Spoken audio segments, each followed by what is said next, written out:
vous pouvez le voir, en fait, j'ai repris... j'ai pas pris le temps de reformater les slides que j'ai faites à Devoxx. Manque de temps, les vacances, le travail.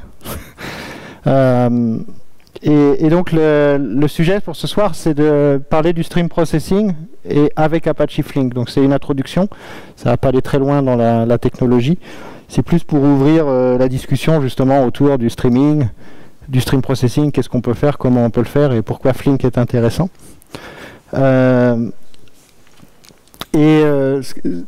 Pourquoi je parle de ça?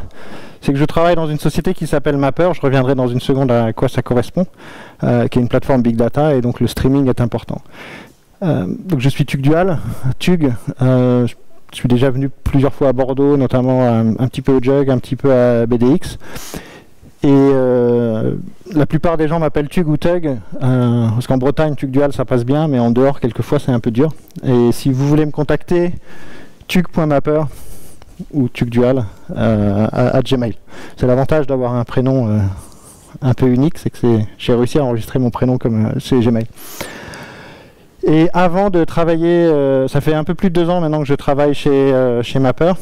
Et avant, j'ai travaillé chez MongoDB, chez Couchbase, chez Exo, chez Oracle, donc principalement, pratiquement que des éditeurs. J'ai fait une année au début en société de service, et entre Exo et Oracle, quelques mois chez Sogeti.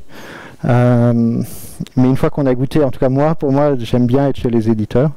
Et ce que j'aime, c'est soit travailler côté R&D, avec le développement, notamment en product management. J'ai vécu quelques années en Californie quand j'étais chez Oracle sur la plateforme J2E, toutes les specs, etc. Je me suis un peu éloigné de ça maintenant, puisque depuis, je suis passé plutôt sur de la donnée. Vous connaissez Exo?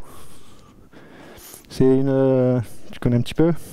C'est Exo Platform, en fait, c'est à l'origine, quand j'ai rejoint Exo, on parlait de portail d'entreprise. Maintenant, c'est un réseau social d'entreprise. C'est une boîte française, en fait. C'est pour ça que j'aime bien le spécifier quand je suis en France. Et d'ailleurs, Benjamin Mestralek, le fondateur d'Exo, est un étudiant de comment vous prononcez, l'INSERB. Il a fait ça comme projet d'étude, en fait. Et dernièrement, juste pour une nouvelle, comme toi tu l'as pas annoncé, moi je l'annonce, vous avez peut-être entendu parler de Code-Envie. Ce qu'on avait fait chez Exo, on avait développé un environnement de développement Java en ligne dans le navigateur. Et pour développer des portlets, des gadgets en live. Et Exo a fait une spin-off qui s'appelle Code-Envie, qui est un environnement de développement Java, dockerisé, etc. dans votre navigateur. Et ça vient d'être acheté par Red Hat. Et notamment pour tout ce qui est faciliter le développement sur OpenShift. Ça vaut le coup de regarder. Code-Envie, C-O-D-E-N, C-O-D-E, V, envie. Bon, trop dur. À la fin, c'est un Y. Voilà. Il y a eu une session, d'accord. C'est Stéphane qui l'avait fait ou... Et donc après, je suis passé sur les bases de données, NoSQL. Et donc depuis 2012, en fait, je fais que du NoSQL et du Big Data. Et je m'amuse beaucoup sur les projets. Et parmi les projets, il y a ce dont je vais vous parler ce soir, c'est-à-dire tout ce qui est streaming, Flink ou équivalent. Juste à propos de Mapper, on est éditeur de soft. On a une plateforme Big Data qui s'appuie sur un système de stockage assez unique avec un système de fichiers distribués, une base NoSQL et de l'event streaming. Alors pour ceux qui connaissent l'écosystème Hadoop ou Big Data classique, là ça va remplacer HDFS. Ici ça va remplacer HBase, mais on a l'API. Ça remplace HDFS, mais on a la même API. Vous pouvez y accéder par NFS. Database NoSQL avec l'API HBase et une API JSON. Et pour ceux qui font du Kafka, il y a des gens qui font du Kafka ici. Donc en fait, il n'y a qu'une personne, mais l'API Kafka et le stockage normalement de Kafka est par cluster sur les fichiers locaux où tourne le cluster. En fait, on stocke les événements dans le cluster Mapper. Et après, en termes de développement, vous faites ce que vous voulez au-dessus dans l'écosystème Hadoop, Apache, Hadoop, Spark, Drill, et je pourrais rajouter Flink, dont je vais parler ce soir. On peut étendre. Et à quoi ça sert tout ça? Gérer les gros volumes d'informations, faire du processing distribué. Donc la première chose qui est importante, c'est de définir en fait Le streaming. Il faut que j'apprenne à utiliser ça. Là. Il y a trop de boutons, j'arrive pas à m'en sortir. Déjà, qu'est-ce que le streaming? En fait, c'est une technologie qui va permettre de faire deux choses. D'avoir des événements qui sont constamment produits. Ça, c'est le streaming de data. Et de pouvoir essayer de traiter ces événements à la volée. Donc le stream processing. Et quand on parle de streaming, architecture, data, etc., on va parler des deux. C'est-à-dire à la fois générer des données en continu, qui sont émises par des systèmes, et faire le traitement en continu. Et c'est là où on va avoir des choses intéressantes autour de Flink. Et je reviendrai sur le besoin de Kafka, etc. Et une des raisons pour lesquelles c'est intéressant, c'est de travailler sur découpler les applications, les sources et les cibles des différents événements, des différents messages que vous envoyez. Vous avez probablement eu pas mal de présentations autour des microservices depuis 2-3 ans, en tout cas c'est la grande mode. Vous voyez bien des services qui communiquent avec d'autres services de façon complètement indépendante. Donc c'est d'essayer de découpler une application qui centraliserait une base de données ou du stockage en essayant de travailler plus sur j'ai des applications ou des services qui vont communiquer. Et donc, une des raisons pour lesquelles on a des data streams, la capacité à échanger des messages entre différents services, c'est pour faire du microservice. Mais il y a plein d'autres raisons. C'est la façon dont vous allez capturer des événements dans votre base de données. Ce que vous faites du change data capture, ça vous dit quelque chose? Pouvoir enregistrer les événements qu'il y a dans une base de données. Dès qu'il y a un insert, un update, un delete, on s'abonne à la transaction et on envoie ça sur des messages. Comme ça, n'importe qui peut savoir que tel enregistrement a été créé ou modifié, etc. Alors j'essaie de me souvenir, il y a un projet Red Hat qui est très intéressant autour de ça, autour du CDC, mais je ne vais pas réussir à me souvenir du nom, qui fournit des connecteurs en fait, où vous pouvez vous abonner à MongoDB, à MySQL, et va envoyer tous les événements qu'il y a dans la base de données sur un flux Kafka, et après vous faites ce que vous voulez dans vos applications. Dans le monde du big data, c'est très important, non pas pour faire des différents services qui partiraient d'une seule application, mais plutôt comment je capture les événements et les données qui viennent du site web, d'une application de gestion, pour enrichir mon océan de données sur lequel je vais essayer de faire du traitement, de l'analytique, du machine learning, de la personnalisation, etc., etc. Donc un événement important, là je vais voir avec le monde Big Data, c'est qu'on a des data pipelines, c'est-à-dire les flux d'événements et de données qui proviennent d'une source vers plusieurs événements, et ça c'est Kafka. Dans le monde Big Data, il y a plein de choses. Vous pouvez faire du RabbitMQ, vous pouvez faire de l'ActiveMQ, du JMS avec ce que vous voulez, du MQ Series, du Advanced Queuing dans Oracle. Mais dans le monde Apache, on utilise beaucoup Kafka. Alors, j'arrête pas de dire Big Data dans ma présentation. Alors, qu'est-ce que j'appelle Big Data? Pour moi, c'est pas uniquement un volume. Parce qu'en fait, est-ce que 10 teraoctets ou 5 teraoctets ou 100 teraoctets, c'est du Big Data? J'en sais strictement rien. Parce que vous pouvez gérer très facilement dans votre base relationnelle, dans votre base NoSQL, 5 Tera de données, 10 Tera de données. C'est fait pour ça, ça marchera. Par contre, ce qui est dur à faire, c'est de dire tous les jours, j'ajoute 1 Tera. Ça, c'est compliqué. Et de garder. Parce que si on supprime, et toujours ajouter 1 Tera, 1 Tera, 1 Tera, 1 Tera, ben là, pour moi, on est dans du Big Data au sens où on a besoin d'architecture un peu différente pour continuer de monter en stockage. Et qu'est-ce qui va générer 1 Tera de données? Ben, c'est vos data flows, vos data pipelines, vos event streams. On travaille avec une boîte dans la pub en Israël. Ils génèrent des événements pour chaque fois qu'il y a un clic, un affichage d'une pub, un clic sur la pub. Et ça, sur leur plateforme, ça génère entre 5 et 10 Tera par jour. Uniquement de clics, des logs, vous imaginez des logs. Historiquement, ils prenaient les logs et toutes les heures, ils les mettaient en place dans la plateforme orientée données et ils faisaient l'analytique. Maintenant, ils sont en train de travailler pour justement directement capturer chaque clic, chaque vue par un événement qui est posté sur Kafka. Donc c'est dans ce sens-là où vous comprenez le Big Data, c'est 5 à 10 Tera par jour et ils ne veulent rien effacer. Je ne rentrerai pas dans la discussion, est-ce que c'est intéressant de tout garder ou pas? C'est plus que dans leur cas, ils veulent pouvoir continuer de monter, garder des performances, garder du management qui est possible. En gros, ils rajoutent assez régulièrement 30 serveurs dans le data center. parce qu'eux sont dans leur propre data center. L'autre solution, c'est d'être sur le cloud et de rajouter du stockage, rajouter des containers pour le processing, etc. Donc, ce qui est important de comprendre autour du streaming et du batch, quand on compare l'un ou l'autre, c'est que même si vous faites du batch, vous faites déjà du streaming, ou une partie du streaming. C'est-à-dire que si on regarde deux types d'événements, là je suis sur Kafka.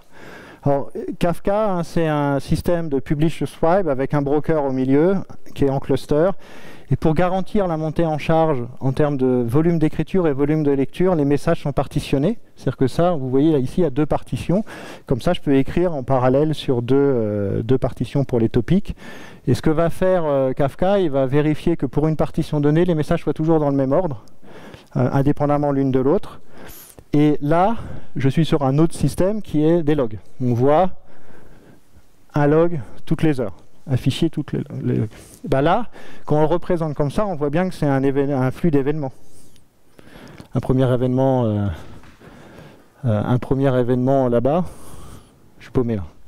Oui, historiquement, et on accumule et un autre fichier, Des événements pareils ici.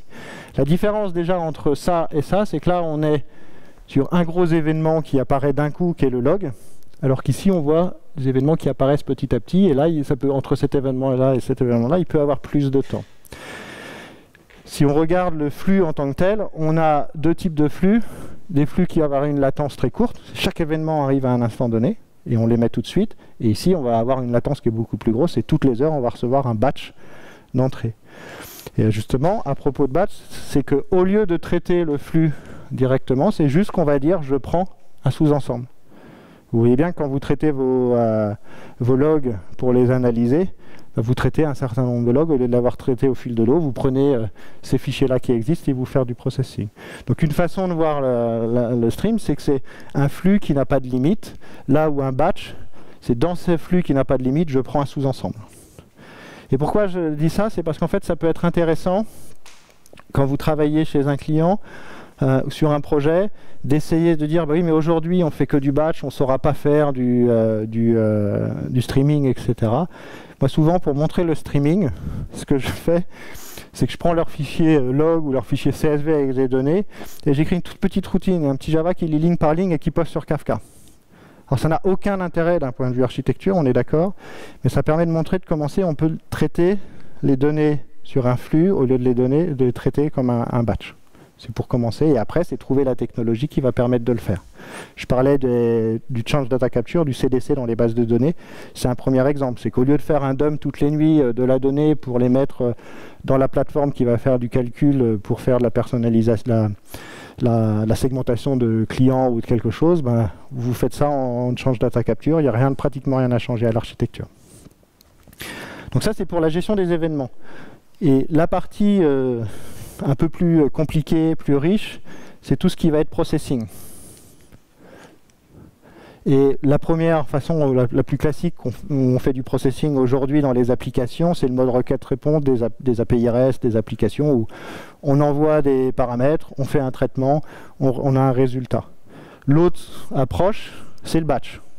On a des données, on va faire un gros traitement, plus ou moins gros, et on va faire quelque chose. Et la partie maintenant justement qui arrive de plus en plus sur les projets, c'est sur le stream processing, c'est-à-dire être capable de récupérer les données au fil de l'eau pour pouvoir les traiter. Ce qui permet en fait de réagir en temps réel sur des événements, ce qui va permettre de faire des applications continues, c'est-à-dire qui réagissent tout le temps et qui s'enrichissent tout le temps sans interruption, sans avoir besoin d'une interaction utilisateur, c'est le système qui réagit. Et parce qu'on est capable d'analyser le flux d'événements, faire du real-time, ce qu'on vient de dire là, et du batch ici, de l'historique. Et Flink, ça sert à ça. Flink, c'est Apache Flink, c'est du stream processing. Un petit point, qu'est-ce que ça peut être real-time et qu'est-ce que veut dire le real-time, le temps réel? Parce que c'est toujours un peu compliqué. Pas compliqué, selon la personne à qui on parle, ça va être plus ou moins important. Si on parle aux gens qui développent la voiture autonome chez Tesla, chez Uber, etc., c'est du temps réel où la microseconde est importante. Moi, c'est pas mon problème. La microseconde, je ne sais pas ce que c'est. Le temps réel dans le contexte des projets dont je parle, c'est le temps réel qui est lié à un business, généralement qui est orienté données. Alors ça peut être sur un réseau télécom, être capable de vérifier qu'il y a une antenne 4G qui est tombée et être alerté le plus vite possible. Donc c'est quelques dizaines, quelques centaines, de millisecondes ou quelques secondes. Ça peut être quand vous êtes dans un centre commercial, vous vous baladez avec votre téléphone, comme vous vous êtes connecté une fois au Wi-Fi d'un des magasins. Dès que vous passez devant le magasin, vous êtes reconnu. Il faut être capable de capturer cet événement, d'aller chercher dans la base CRM, le marketing et compagnie. Ah, c'est Hugues Duhal, la dernière fois qu'il est venu, on a su qu'il a regardé tel ou tel objet. Je vais lui faire une offre et je vais répondre. Donc là, c'est quelques secondes, quelques dizaines de secondes, quelques minutes, même 1 ou 2 minutes. Et ça, c'est du temps réel dans ce cas-là. D'accord? C'est le temps réel au sens métier. Donc Flink, c'est le logo du projet Apache. C'est soutenu par une société, donc les créateurs du projet Flink, qui s'appelait Stratosphere avant. Vous avez peut-être entendu, ça a dû changer de nom il y a 2-3 ans, et avant le projet s'appelait Stratosphere.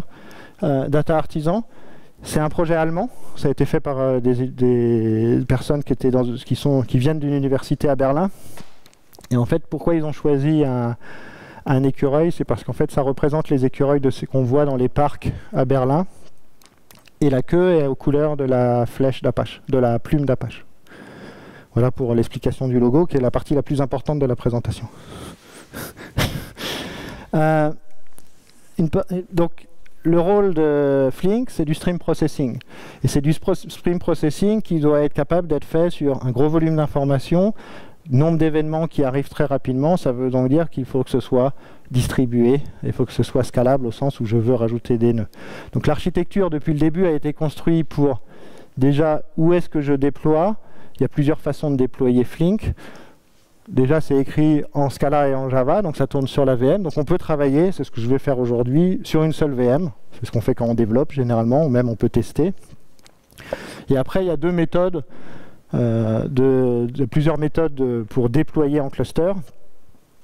Soit le mode standalone. Alors le mode standalone, c'est juste que vous démarrez plusieurs process Flink sur plusieurs machines, et le cluster tous les process de la JVM vont faire partie du même cluster, et c'est ça qu'on appelle standalone.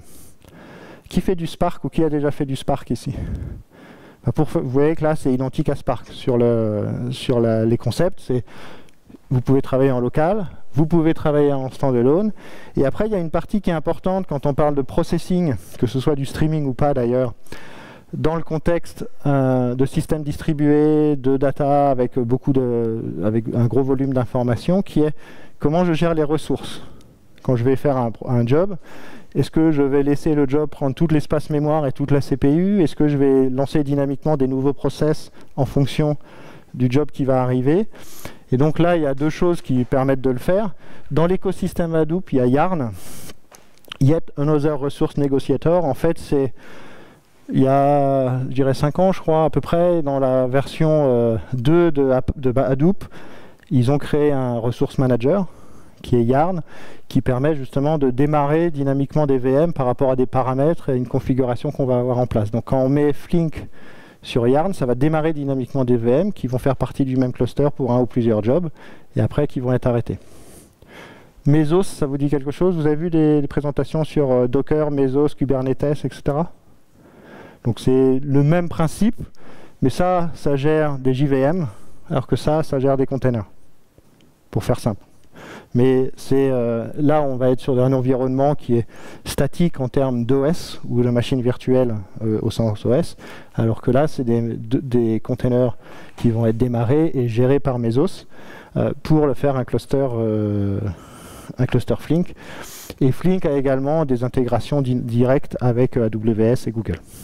Alors moi, j'ai jamais essayé ça. J'ai fait évidemment du single, ça on en fait beaucoup, du standalone, parce que généralement la première fois que vous allez lancer plusieurs process, ça sera comme ça, et un peu de Yarn, un peu de Mesos, c'est plus sur Yarn.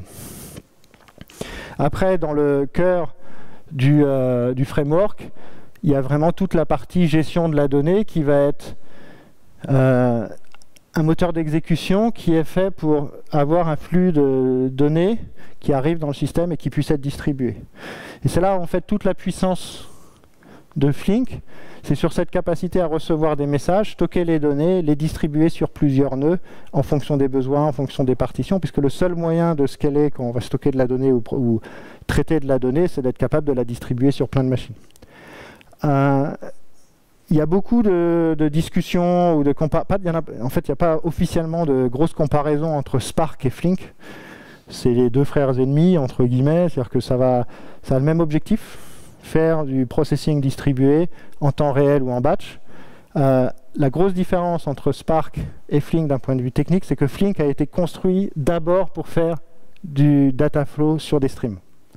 Là où Spark a d'abord été fait pour faire du batch. Et on va s'apercevoir qu'après, les deux sont possibles. Donc là, c'est juste que dans le cœur même, depuis le premier jour de Flink, c'est fait pour recevoir des données sous forme de flux et avoir une API qui est orientée flux dès le premier jour. Et après, vous avez, pour développer, deux types d'API.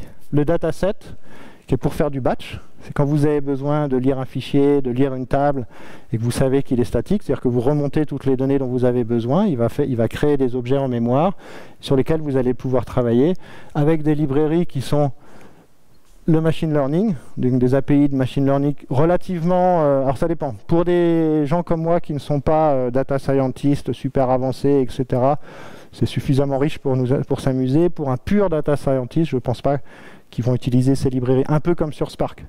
Le Spark Machine Learning est bien pour des développeurs qui ne viennent pas de la data science, mais souvent les vrais data scientists vont travailler sur d'autres algorithmes ou d'autres frameworks.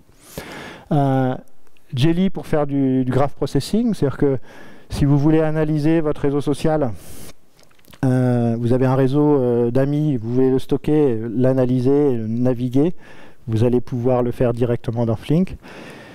Et comme la plupart des gens, quand on développe, on est habitué à travailler sur une vision table-colonne avec du SQL. Il y a une API relationnelle également qui permet d'interroger les données qui sont stockées, qui vont être montées par ça en batch, par du relationnel.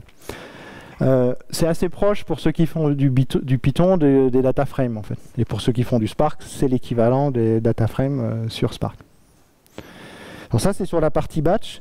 Alors je commence par celle-là parce qu'en fait souvent on dit Flink c'est pour du streaming, Spark ça va être pour faire du batch. On peut faire du streaming avec batch, avec Spark, mais malgré tout patati patata. Non, en fait on peut faire les deux avec les deux. D'accord, ça va dépendre de votre compétence, de vos besoins, de l'expérience que vous avez, et on peut faire du batch avec Flink. Mais malgré tout, la plupart des gens qui ont commencé, c'est parce que il y a le moteur DataStream. Donc vous voyez ici c'est dataset. Ici, c'est DataStream. Et là, on va recevoir le stream processing. Donc, c'est difficile pour l'instant, en tout cas, il n'y a pas un moyen de gérer le graphe dynamiquement par rapport au flux, parce que ça voudrait mettre à jour tous les arbres à plein de niveaux. Il y a aussi du SQL et du relationnel sur les événements qui rentrent en temps réel. On reviendra par la suite sur à quoi ça sert, par exemple. Et quelque chose qui est très intéressant, qui est le complex event processing. Je reviendrai justement à quoi ça sert. Donc c'est les API, comment ça peut être utilisé. Donc on voit du machine learning en mode batch qui permettrait de créer un modèle, et ici en temps réel sur le stream faire du complex event processing, par exemple en utilisant le modèle qu'on a créé, faire du SQL pour du streaming analytique. Donc je vais commencer par une démo toute bête. De toute façon mes démos vont être toutes bêtes. Qui est juste pour montrer les basiques de Flink. Alors je ne vais pas montrer de batch, parce que vous allez voir que le code est quasiment le même, c'est vraiment commencer par montrer du streaming. Donc je vais repasser en mirroring, je ne sais pas si j'ai quelque chose de particulier à faire pour les outils, tout marche tout seul. Je vais peut-être juste essayer de...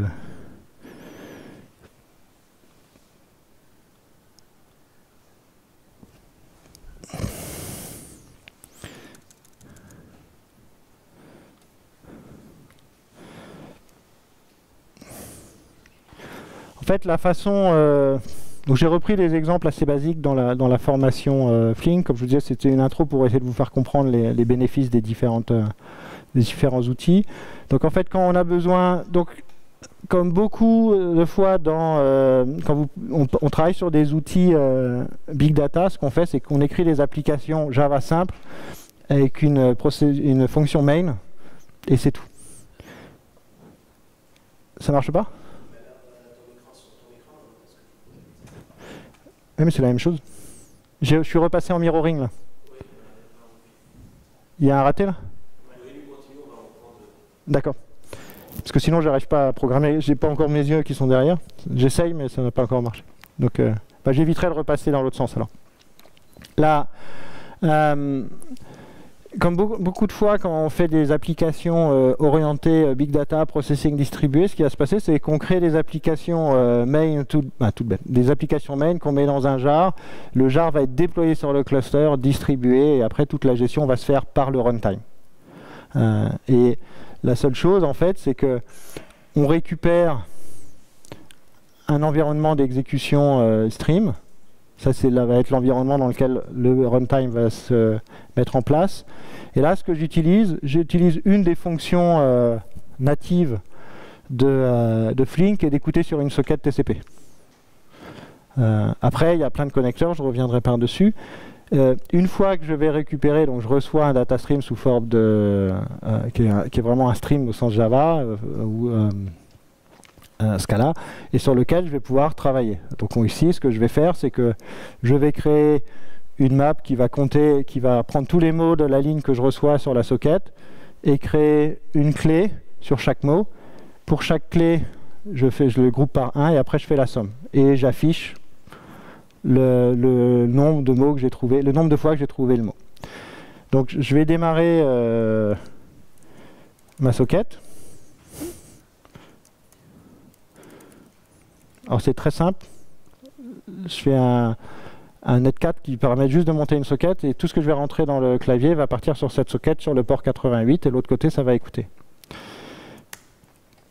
Donc je vais lancer mon application Flink. Elle se connecte, il y a tous les multithreads, il y a un environnement qui est passé. En fait, ce qui se passe dans la réalité, là, c'est que ce code-là est interprété, il y a un modèle de graphe de code qui est créé et qui peut être distribué sur les différents nodes. Un peu comme quand on est dans une base relationnelle, on fait une requête SQL, il y a un moteur d'exécution qui va comprendre, il y a un moteur SQL qui va comprendre la requête pour essayer de voir comment l'organiser dans le moteur. Et Spark fait la même chose avec la façon dont on travaille avec le code. J'efface juste la console pour qu'on voit ce qui se passe ici. Et là, en fait, je vais commencer à rentrer du texte. Jug 1. Jug 1. Et en fait, ce qui va se passer à chaque fois que je vais rentrer du texte, il va accumuler pour chaque mot la répétition. Pareil, si je le fais sur plusieurs lignes, il va accumuler. En fait, ce qui est intéressant ici, en fait, c'est que le code, on n'a rien à gérer d'un point de vue gérer un état. On n'a pas à gérer le fait que ça puisse tourner sur plein de machines. Parce qu'en fait, si ici le cluster était sur plusieurs machines, il distribuerait les différentes clés, les différentes valeurs sur les différents nœuds en fonction des besoins. Par contre, il va optimiser pour pouvoir garder le count très efficace.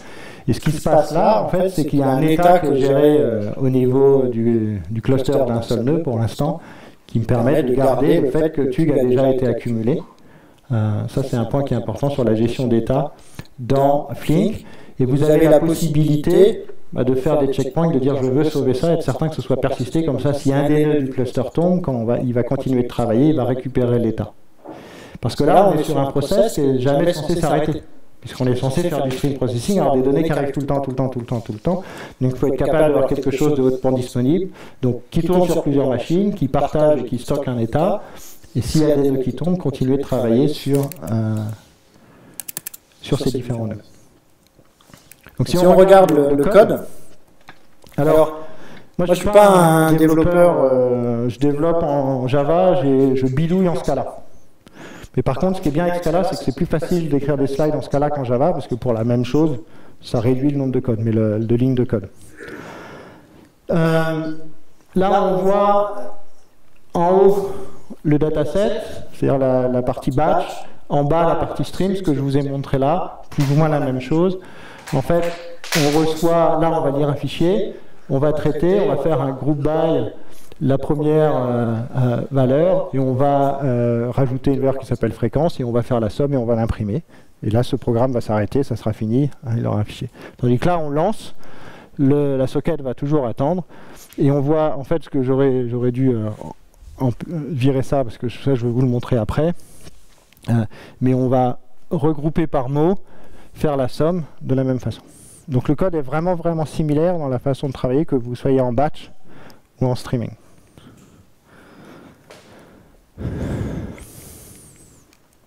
Donc le stream processing, c'est je reçois une source, je fais tout mon travail, et potentiellement, j'ai quelque chose d'autre qui arrive. Actuellement, là, sur ce que je fais avec le stream, je fais qu'un print. Mais quand je vous donnais l'exemple tout à l'heure de quelqu'un qui rentrerait dans un magasin, on reçoit son adresse MAC, on la reconnaît, on veut envoyer, donc je reçois par le biais du réseau Wi-Fi, je reconnais une adresse MAC, je l'envoie sur du Kafka, ça arrive ici. Ici, je reconnais l'adresse MAC, tout de suite j'associe ça avec ce qu'il y a en base ou ce qu'il y a en mémoire pour reconnaître le client. Et je renvoie un autre message Kafka dans ce cas-là, je reposte de l'autre côté pour envoyer vers une autre application. Il faut envoyer une promotion à TubeDual qui est dans le magasin. Après, la particularité, c'est qu'il faut, pour que ce soit intéressant, plein de sources et plein de syncs, plein de destinations. Donc celle qu'on utilise malgré tout le plus aujourd'hui, en tout cas sur les projets que moi je vois, ça reste Kafka et MapperStream. MapperStream, c'est l'implémentation de Kafka en stockage, mais la même API. Et souvent, on va également pousser de l'autre côté avec Kafka OStream. Et vous voyez, vous avez le streaming d'AWS, RabbitMQ, Twitter. Alors Twitter, c'est toujours pareil, hein, c'est super pour les démos.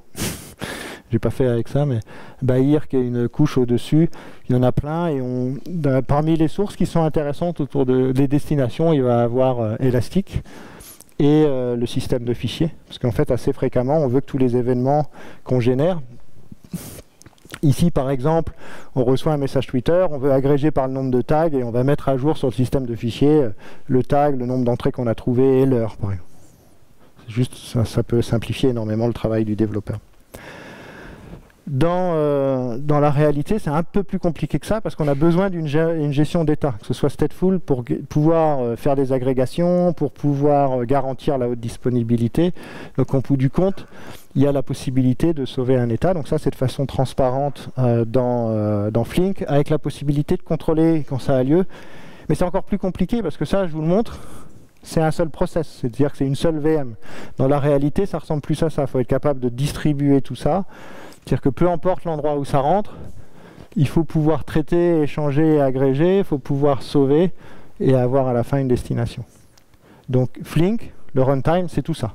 C'est la capacité à gérer le processing de façon distribuée. Après, la vraie question, effectivement, c'est est-ce que c'est utile. Pas la vraie question. Une des questions, c'est est-ce que c'est utilisé. Alors, c'est moins utilisé que Spark, en termes de base installée, en termes de documents, etc. Mais par contre, c'est utilisé chez des clients qui sont assez des clients. C'est du projet open source, mais des clients, des utilisateurs assez importants. J'ai pris ça sur le site web, donc j'ai pas nécessairement exactement ce qu'ils font à chaque fois. Par exemple, Atos, je ne sais pas ce qu'ils font. Et c'est aussi, il y a une conférence qui a lieu tous les ans qui s'appelle Flink Forward. Il y en a, c'est à Berlin et 6 mois après dans la Silicon Valley. Et ça fait partie des gens qui ont témoigné qu'ils utilisaient sur leur projet. En France, on a Bouygues, on a Amadeus un petit peu, mais surtout Bouygues. Zalando est également, parce que Zalando est basé à Berlin, donc c'est aussi un très très gros utilisateur de Flink et contributeur. Ça, c'est Portugal Telecom. Et Line, c'est un système de chat. Je ne me souviens même plus de quel pays c'est. Mais en fait, ce qui est intéressant aussi, c'est de voir que pour la plupart, ils ne vont pas faire que du Flink, ils vont avoir plein d'autres technologies. Par exemple, Otto fait également beaucoup de Spark et d'autres technologies de processing. Par contre, Bouygues Telecom, sur les projets Big Data, se sont vraiment concentrés sur Flink. C'est vraiment un use case qui est intéressant. Donc ces chiffres-là viennent de la présentation qu'ils ont fait à Flink Forward, les gens de Bouygues, qui date de juillet 2016, donc il y a un an maintenant, donc on peut supposer qu'il y a plus de données. Je n'ai pas rediscuté avec les gens. Et si vous n'arrivez pas à lire, en fait, la façon dont ici, c'est les lignes fixes, donc c'est l'analyse du réseau en temps réel. Qu'est-ce qui se passe sur le réseau de Bouygues? Le fixe et le mobile. Donc c'est tout l'activité, les appels, etc. Et il gère sur du Kafka partout, il récupère tous les messages, toutes les métriques en temps réel, le monitoring du réseau. En gros, ils reçoivent 10 milliards de messages par jour. Et ça fait 2 Tera de données par jour. Et les données ont été après gérées pour faire plusieurs applications qui vont consommer et ces messages et le processing. Donc là, il y a toute l'accumulation, l'enrichissement, la création des dashboards. Donc on a la chance, entre guillemets, en France, d'avoir un très très bel utilisateur de Flink et qui vient témoigner en plus. Alors, ils sont Paris et Nantes. Ce projet-là est géré à Paris. Mais je sais qu'ils font du Flink à Nantes. Alors je parle de Nantes, pardon, je parle de Nantes parce que moi je suis nantais. Donc, mais j'ai pas revu les gens qui développent du Flink chez Bouygues. Une partie importante autour du streaming et du processing, c'est le windowing, c'est le fenêtrage des événements. Et ça, c'est ce qui va beaucoup différencier dans ce cas-là Flink de Spark. C'est ici où il va y avoir une grosse différence. C'est dans cette capacité à gérer comment je vais générer et je bouge trop. Je sais de rester. Et donc ce que je vous ai montré là comme démo là avec les mots, c'est un peu ça. C'est-à-dire que vous avez le capteur qui envoie des événements, la première valeur, la deuxième valeur, la troisième valeur, etc. Et il y a plein de façons de traiter ces événements quand on va faire du stream processing. C'est chiant ça, j'arrive. La première, c'est juste d'avoir une rolling sum, c'est-à-dire de faire une rolling window, c'est-à-dire qu'on ne fait que accumuler au fur et à mesure qu'on a un événement. Premier événement 2, 2 plus 3, 5, 5 plus 1, 6. Donc vous voyez, ça s'accumule, ça s'accumule, ça s'accumule. Ça, c'est ce que j'ai fait dans ma démo. C'est-à-dire que chaque fois que j'avais une valeur, j'additionnais par rapport à la donnée précédente, sans essayer de glisser sur quoi que ce soit. Il y a la possibilité, en fait, d'avoir une tumbling window qui va être de dire, je veux juste 4 événements. Et tu cumules sur les 4 événements. Une fois que tu as 4 événements, tu me donnes le résultat, tu fais du processing. Quand je dis somme, ici, c'est le processing. Ça pourrait être calculer une moyenne, ça pourrait être comparé par rapport à un modèle. Et là, on a 4 événements. 2 plus 3 plus 1 plus 2, ça fait 8. La valeur est remise à 0. 4 plus 8 plus 7, etc. Donc juste en disant, je veux une tumbling window, une count window de 4. On a après la possibilité de faire la même chose, mais non seulement je veux compter sur 4 événements, mais je veux garder les 2 événements d'avant, et donc je vais glisser comme ça. Ce qui permettra après d'avoir un calcul par rapport à des moyennes qui vont évoluer au fur et à mesure beaucoup plus facilement. Et donc toutes ces options-là sont dans l'API. Et si on regarde ce que j'ai fait, alors ce que je vais vous montrer là maintenant plutôt, c'est qu'on a également, on peut mixer les deux, avec des clés, avec de l'agrégation. Et là, ce qui se passe, c'est que ce que je veux, c'est qu'on a une clé et la valeur. C'est le capteur numéro 2, le capteur numéro 3, le capteur numéro 3 qui envoie une valeur, le capteur numéro 1, etc. Et donc, je veux pouvoir faire la somme à chaque fois que, pour une clé donnée, donc pour un capteur donné, je reçois 2 événements. Et là, je fais la somme. Donc, si on regarde, j'ai le capteur numéro 2 là. J'ai reçu un événement, je le mets de côté, je gère l'état. J'attends jusqu'à ce qu'il y ait un prochain événement du capteur numéro 2. Donc il y a plein d'événements qui arrivent là. Et là, tac, j'ai le deuxième événement. Je fais la somme, je le renvoie. Là, c'est plus ou moins ce que je vous ai montré. Alors ce que je vais vous le montrer maintenant. Avec les différentes options.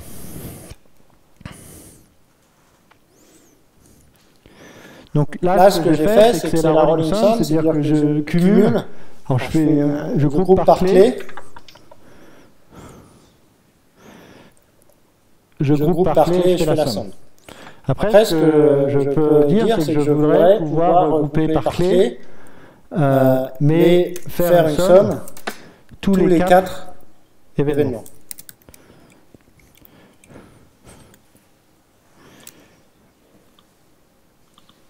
un count window et dire tous les 4 événements, tu fais cette somme. Et après, je peux glisser sur 2 événements. Donc là, ce que je vais faire, c'est que je redémarre mon super générateur d'événements. Je démarre mon application. Moi, j'ai changé qu'une ligne dans le code. Et si je tape, voilà, ça fait un peu trop égoïste. 3, il ne se passe rien. 4, j'envoie. Et si je mélange maintenant, jug BDX, jug, il ne se passe rien. Hello. Là, on va avoir BDX qui va arriver. Donc en fait, toute la gestion d'état, tout ce qui est intéressant, tout ce qui est au niveau de l'agrégation est traité par le framework. Imaginez, vous avez...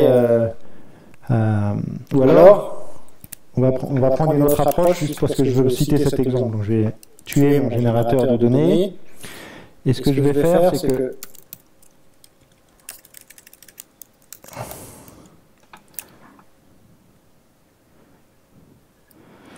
minuscule time window.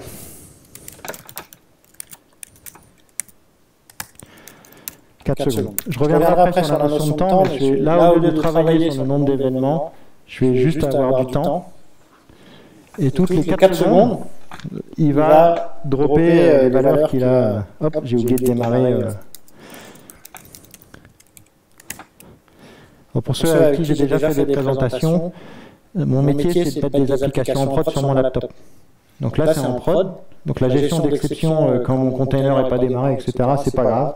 Je n'ai pas géré d'exception, donc je reçois une erreur, je relance. C'est pas très secure ou safe, il ne faut pas mettre ça en prod, quoi. Donc là, j'ai juste changé le time window en disant, le window en disant ne compte pas le nombre de messages, mais compte les secondes. Donc si je fais ça, et je vous parle, au bout de 4 secondes, tac, il va dropper le truc. Et toutes les 4 secondes, il va analyser ce qu'il a en mémoire et il va dropper l'état. Donc si je vais assez vite pour faire jug, il va cumuler, etc. Si je fais jug, il va cumuler. Et là, ça peut être intéressant, par exemple, si vous imaginez, vous voyez les capteurs qu'on a sur la route, des fois quand il y a des voitures qui passent, le câble qui sert à compter, vous pouvez dire, j'agrège, et chaque fois qu'il y a 10 voitures, je renvoie les événements à la plateforme, ou chaque fois que toutes les 10 secondes ou toutes les minutes, j'envoie la plateforme. Il y a juste ça à faire, c'est changer la façon dont vous allez travailler sur le temps, sur les événements que vous allez recevoir. Et le processing que vous pouvez enrichir va vraiment dépendre de toute la logique. Après, vous pouvez mettre ce que vous voulez en transformation, en enrichissement de la donnée. Et il y a une partie clé autour de la gestion des événements. Dès qu'on va travailler sur un stream, c'est le temps. Là, j'ai juste dit, je travaille avec, je veux faire quelque chose toutes les n secondes ou toutes les n minutes, etc. Ce qui est intéressant dans Flink, et en fait, généralement dans les plateformes de streaming et de processing, c'est qu'en fait, on a plusieurs notions du temps. Dans Flink, on va avoir 3 notions de temps qu'on peut traiter et qu'on peut utiliser, qui est le temps, le timestamp. On va parler de timestamp, c'est-à-dire le moment où l'événement est généré. Là, c'est vraiment l'événement qui porte une valeur. Le moment où l'événement est reçu dans Flink, le temps d'ingestion, et le moment où il va être traité par la plateforme. Et tout ça, en fait, ça va avoir un impact différent, ça va être différent sur la façon dont ce que ça veut dire, comment on peut l'utiliser et pourquoi. Et une façon de représenter ça, c'est Star Wars. C'est-à-dire qu'il va avoir l'événement qui est dans l'histoire de Star Wars. Il y a l'épisode 1, 2, 3, 4, jusqu'à 7. Il y a 8 maintenant, il faudrait que je mette à jour la presse. Ça, si on regarde et qu'on veut savoir ce qui s'est passé côté événement dans l'histoire, c'est cette valeur-là qu'il faut regarder. Et ça, c'est le temps 1, le temps 2, le temps 3, le temps 4, 4, 5, 6, 7. Et après, il y a le temps au moment où il y a eu le traitement. On va dire que c'est le temps, en tout cas dans ce cas-là, la définition du traitement, c'est le moment où le film a été fait. Et le film a été fait en 77 pour le premier et en 2015 pour le 7e.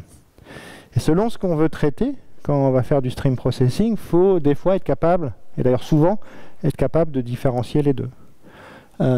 Si on veut essayer de comparer dans l'histoire combien de gentils ont été tués ou combien de méchants ont été tués, ce qu'il faut être capable, c'est de regarder ce temps-là et d'accumuler au fur et à mesure du temps, au fur et à mesure des épisodes. À l'inverse, si on veut traiter sur le temps, le nombre d'entrées au cinéma, on va le traiter plutôt par cette partie-là, par rapport à cette date-là. C'est pour ça que dans Flink, il y a cette notion des deux temps qui sont gérés, mais vous comprenez que si en gros, les événements ont été reçus dans cet ordre-là. Parce que c'est le temps où le film de 4 a été créé avant le film 7. Mais malgré tout, si je veux traiter l'histoire dans son ordre, je suis obligé de garder tout l'état pour permettre à l'épisode 1 d'analyser ce qui s'est passé dans l'épisode 2, puis 4, etc. Donc on a besoin de gérer cet état et ce temps. Et Flink va offrir ça. Une autre façon de le voir, en tout cas de montrer ça, c'est quand on va regarder une plateforme, une application réelle. Par exemple, ça peut être l'analyse d'un réseau de télécom. Vous avez différents événements qui vont produire, différentes sources qui vont produire des événements, qui va être une antenne, un serveur, des logs sur un serveur, l'agrégateur de réseau, là ça va être l'antenne, et là ça va être les systèmes qui vont agréger sur le réseau. Chaque fois qu'il y a un événement qui est envoyé, le temps est basé sur ce qu'il y a dans cette machine et basé sur ce qu'il y a sur cette machine. C'est envoyé sur le réseau vers la plateforme data. Donc ici, ça pourrait être du Kafka, mais sur le réseau qui va entre là et les machines, c'est des choses propriétaires.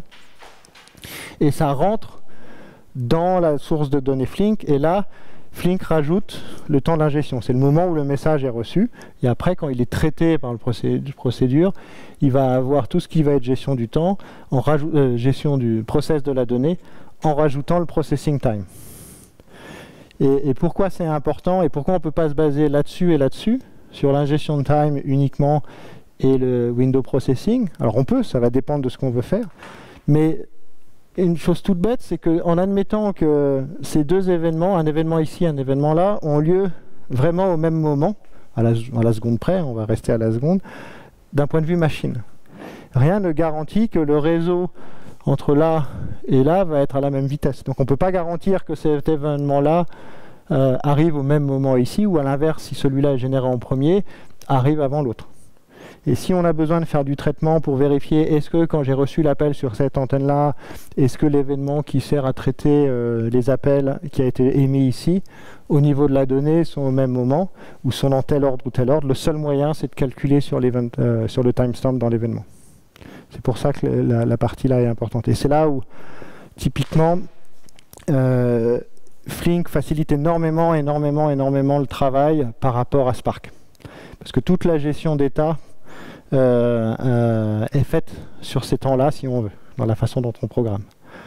Parce qu'en fait, à la différence de Spark, qui travaille par micro-batch, alors micro-batch, c'est pas nécessairement mal en soi, mais c'est qu'il reçoit des événements, les garde, traite, reçoit un autre événement, les garde, traite, un peu comme quand on fait quand je vous ai montré le windowing sur le time, en fait.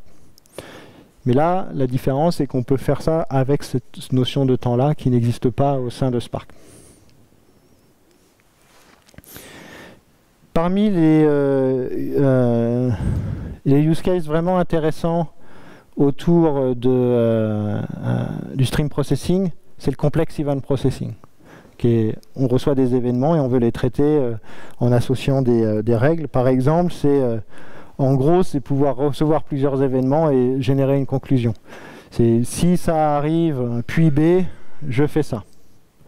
Alors sur le papier, hein, quand on a un seul stream, qu'on gère ça avec 10 messages par seconde et qu'on sait que les messages ne vont pas plus faire de telle taille, etc., c'est facile à gérer. Quand vous avez je ne sais plus combien j'ai dit, 20 millions, je ne sais plus, N milliards de messages par jour, et qu'il faut pouvoir corréler des messages, traiter l'état, distribuer l'état, le rendre totalement disponible, c'est une autre histoire. Donc en fait, quand on veut faire du complex event processing, il faut être capable de gérer à l'échelle. Ça va être le cœur. Avoir une latence qui est toute basse, récupérer les événements tout de suite, les traiter, et garantir que le message n'est reçu qu'une seule fois. Chose que, par exemple, le consommateur Kafka ne fait pas, mais là,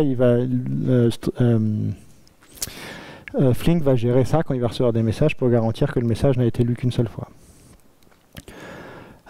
L'exemple en fait qui est intéressant autour du complex event processing, c'est de prendre une application qui va être une application de e-commerce. Le titre, c'est pas le bon titre. Qui va être de recevoir. J'ai un client qui passe une commande. Quand la commande est traitée, ça va quitter le. Alors c'est super simplifié. Ça va quitter l'entrepôt pour ensuite être livré. Donc commande reçue, commande traitée et envoyée et délivrée. Donc si on regarde la façon dont on va traiter les événements au sein de Flink, on va avoir 3 événements. Order, qui est le moment où ça a été reçu par la plateforme, envoyé par le client. Le moment où on a traité et mis la commande dans le camion. Et le moment où c'est délivré. Et à chaque fois, vous avez la commande, l'ID qui va être pour chaque commande pour permettre de suivre les différentes parties. Et la partie qui est importante, c'est le timestamp. Le moment où ça a été généré par le client, le moment où la personne a pris le carton et au moment de la mettre dans le camion, l'a tagué. Et là, le moment où il y a la signature chez le client. Donc ces événements-là vont être générés par l'application. Et donc ce qui va se passer, c'est que le but, c'est d'avoir, quand on parle de complex event processing, c'est de traiter ça pour dire essayer de capturer des moments où il y a des erreurs dans le système sur lesquels il faut agir. Par exemple, traiter et envoyer des messages d'erreur en temps réel. C'est-à-dire qu'on va envoyer les messages, on va traiter, on va définir combien de temps ça doit être mis avant combien de temps ça doit mettre pour être traité avant d'envoyer une alerte, et pareil, combien de temps ça doit être mettre entre cet événement envoyé et cet événement reçu par le client. Et chaque fois, je vais mettre, je ne l'ai pas reçu, j'ai émis une alerte pour savoir ce qui s'est passé. Et la façon dont on code ça en complex event processing, c'est que on va générer des nouveaux événements dans le stream, des nouveaux streams qui vont être est-ce que ça c'est un succès, oui, non? Est-ce que cette étape-là est un succès, oui, non? Donc on va faire un warning ou un succès. Donc on va avoir le premier événement, c'est une fois que j'ai reçu la commande et que je l'ai traitée, est-ce qu'elle a été traitée? Oui, ça va envoyer un message success. Non, ça va envoyer un warning. Et quand j'envoie le warning, c'est dans ce cas-là que je vais traiter un autre événement dans Flink qui peut envoyer un message ailleurs. Pareil sur le delivery. Ce qui est intéressant, et on verra par la suite à quoi ça sert, c'est que, toujours pareil, à l'order ID qui va être le même, un timestamp qui est lieu le moment où ça a lieu, et quand c'est un success, je rajoute dans l'événement la durée. C'est la durée entre le moment où j'ai reçu le premier message et le deuxième. Parce qu'en fait, on va s'apercevoir qu'on peut utiliser ça pour traiter les niveaux de la qualité de service, faire de l'analytique. Et ces données-là, après, peuvent être traitées par l'application, sauvées dans une base si on veut faire de l'analytique en batch. Donc, ce qu'on va traiter, c'est voir ces événements. Ah bah tiens, j'ai jamais eu la livraison. Ah bah tiens, j'ai jamais eu, j'ai pas fait derrière, j'ai jamais reçu la petite boîte. On voit la commande reçue, nulle part il y a la. Bah ici, elle est générée, mais j'ai pas mis assez de temps. C'est arrivé trop tard. Donc j'ai levé une alerte à ce moment-là. Et la façon dont on code ça avec l'API de Complex Event Processing, c'est déjà, on va définir un SLA. Donc, par exemple, dans ce cas-là, entre le moment où j'ai reçu la commande et le moment où je l'envoie au client, il faut que ça soit traité en 1 heure. C'est efficace. Donc la façon dont j'écris, je crée un pattern, c'est qui va commencer au moment où l'événement receive est généré et qui est suivi par un événement ship. Il faut que ce soit dans 1 heure. Ça va attendre cette coordination de différents messages. Après, je vais juste enregistrer. C'est chiant ça. Je vais dire, on enregistre ce pattern dans le processing, dans le complex event processing, en lui disant, tu groupes par order ID. C'est juste pour dire que là, dans ce cas-là, il ne va comparer ça que par commande, par numéro de commande. Et à la fin, j'écris la logique qui est si ça se passe bien ou si ça se passe mal. Donc je lui dis, je fais un data stream qui va renvoyer process warning ou process success et qui va être dire en premier temps, je récupère la commande, le timestamp. Si ça lève, je vais lever par rapport à l'événement, mais je crée un nouvel événement. C'est là où je crée un nouvel événement qui est renvoyé, qui est le warning. Et si c'est dans ce cas-là, donc là c'est l'exception, si c'est pas dans l'exception, j'envoie un process success. Donc il y a juste ça à coder pour cet exemple-là. Et là, pareil, hein, c'est distribué, connu par le modèle, ça va supporter le failover s'il y a des nœuds qui tombent. Pardon ?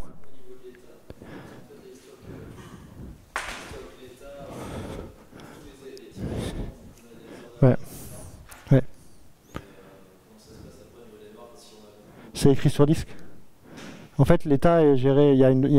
Alors, on peut le générer. On peut écrire ces états-là. Alors, par défaut, c'est en mémoire. On peut forcer l'écriture. Alors, il le gère tout seul. Sinon, on peut faire des checkpoints qui vont écrire en fonction de la façon dont c'est configuré sur le système de fichiers ou dans une table.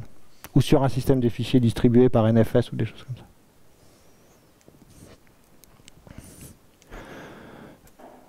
Donc, ce qui va permettre après de... là, on a donc le complex event processing. Ce qui est intéressant aussi d'avoir gardé ces objets-là.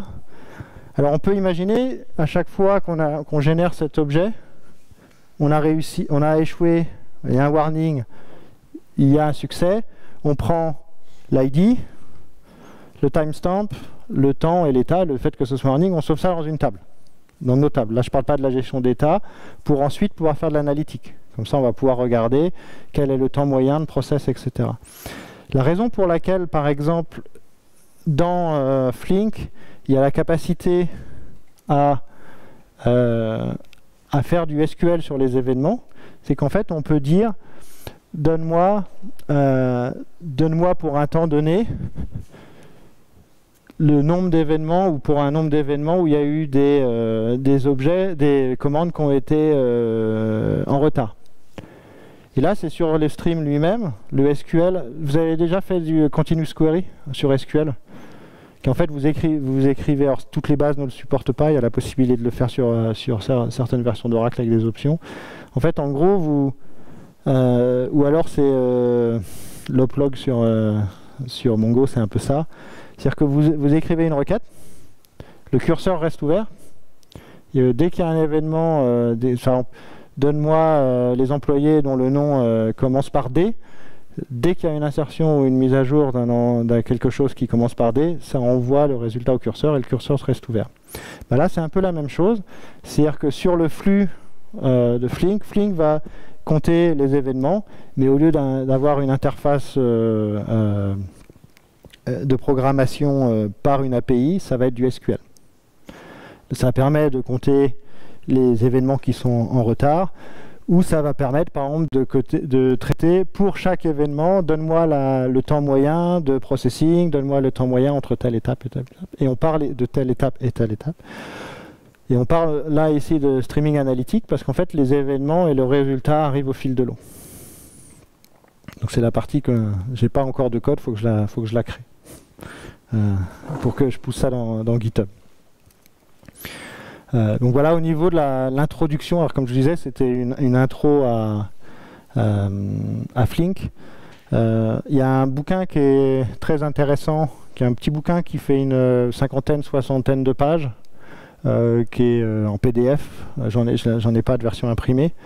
et que vous pouvez trouver sur la partie e-books de Mapper. Il y a plein d'autres bouquins autour du streaming en général. Là, il y a un bouquin spécial sur Flink. Est-ce que vous avez des questions?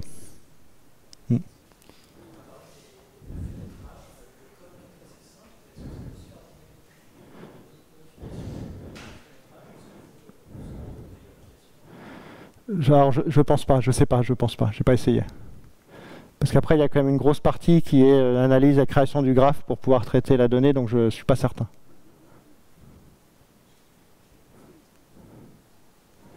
Après, la question que j'ai souvent, donc moi je vais me poser la question que j'ai souvent, c'est est-ce qu'il faut faire du Flink ou est-ce qu'il faut faire du Spark?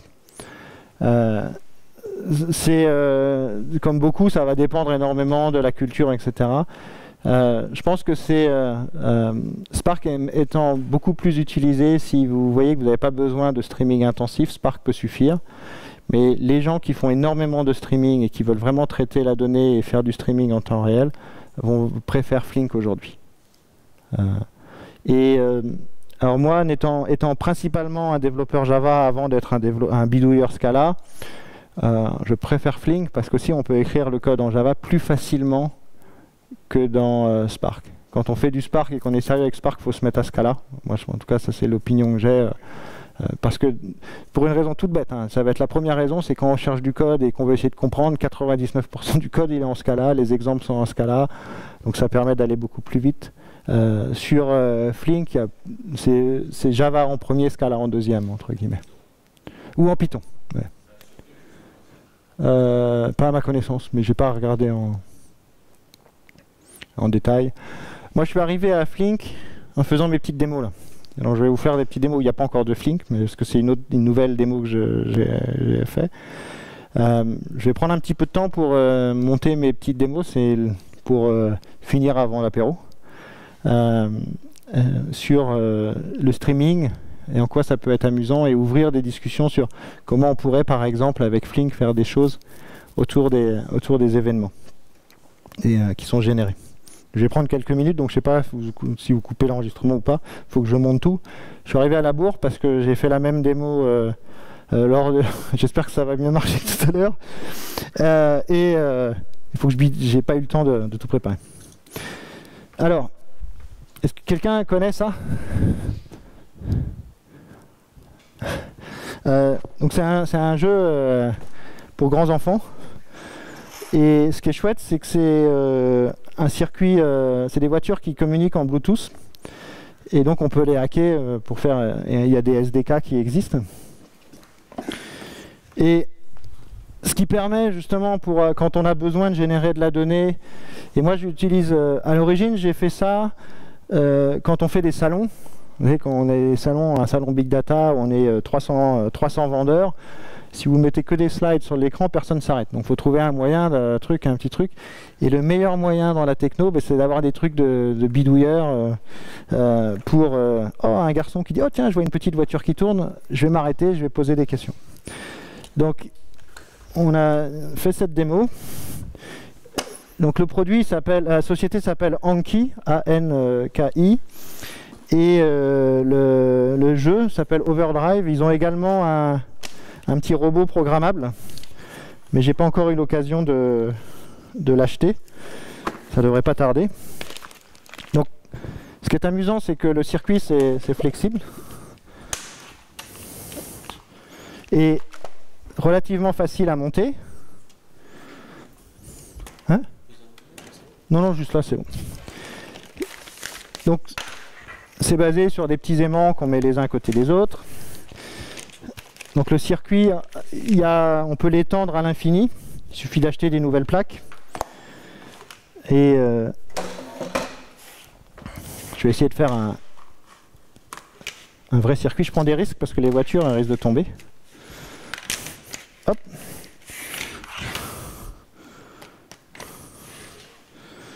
Ok. Donc les voitures sont autonomes, je les allume, elles ont une batterie, un petit chargeur qu'on peut brancher sur un port USB. Et les voitures en fait sont communiquées quand on joue avec le vrai jeu que j'ai pas réinstallé. communique en Bluetooth avec votre mobile. Donc chaque mobile va prendre une voiture, ou chaque voiture va être connectée à un mobile. Donc là, j'ai une approche un peu différente, qui est, je vais contrôler les voitures avec mon portable. Alors on est dans le Java User Group, il ne faut surtout pas dire mal du Java. Mais c'est du Bluetooth BLE, du Bluetooth 4 Low Energy. Et pour trouver une librairie Java qui fait du BLE, c'est impossible. Alors vous en trouvez une en compilant du C sur Linux, machin, qui va vous faire bon. En gros, à la fin, j'ai arrêté. Et je me suis dit, on va faire du Node.js, parce que dans Node.js, les librairies Bluetooth existent, etc. Et en plus, j'ai trouvé un SDK qui était déjà fait en Bluetooth, donc je me suis dit, alors au bout du compte, j'ai simplement pris un SDK Node que j'ai utilisé pour transformer, pour contrôler les voitures et surtout envoyer des données dans la plateforme Mapper. Je vais juste vérifier que mon cluster marche. Donc ce que j'ai là, en fait, que je vais démarrer un serveur Node. Je vais vous expliquer. Ce que je vais faire, c'est ça. C'est-à-dire que j'ai les voitures qui communiquent en Bluetooth avec du Node, qui envoie ça sur du MapperStream. On oublie cette partie-là, et qui va faire un dashboard. Donc je devais démarrer le serveur Node.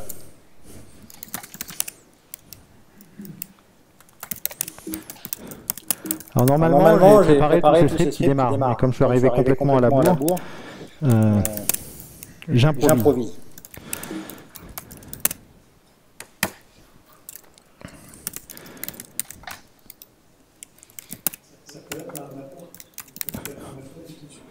Ouais, dans une VM. Et pour l'instant, on n'a encore rien fait avec Mapper.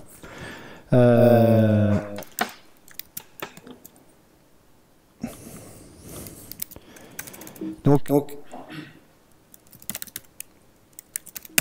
je démarre mon serveur. Pour démarrer mon serveur, en fait, ce que je fais, c'est que le serveur Node, pour poster sur MapperStream, qui est l'équivalent de Kafka, utilise la gateway HTTP, donc on envoie des messages HTTP, donc chaque fois qu'il y aura un message, on envoie. Ça ne génère pas énormément de données, donc j'ai pas besoin de faire du buffering, donc dès qu'il y a un message qui est reçu de la voiture vers le système, je l'envoie.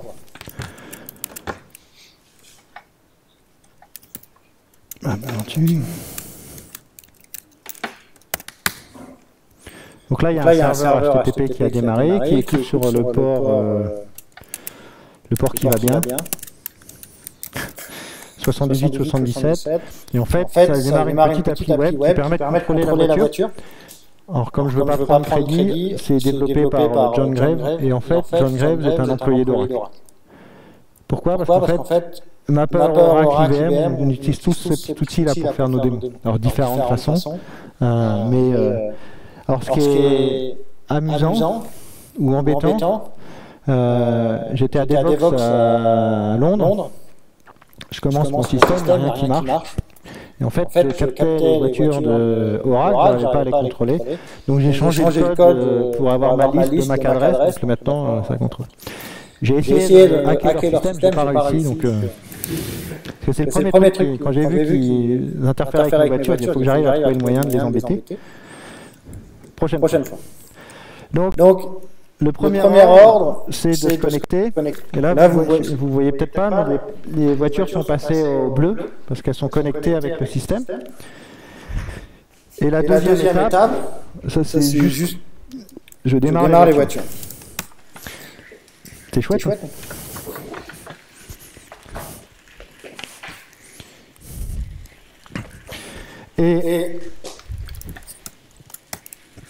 Alors parmi les choses qui sont super amusantes à faire et qui ne servent pas à grand chose, déjà ça, globalement. mais je peux m'amuser à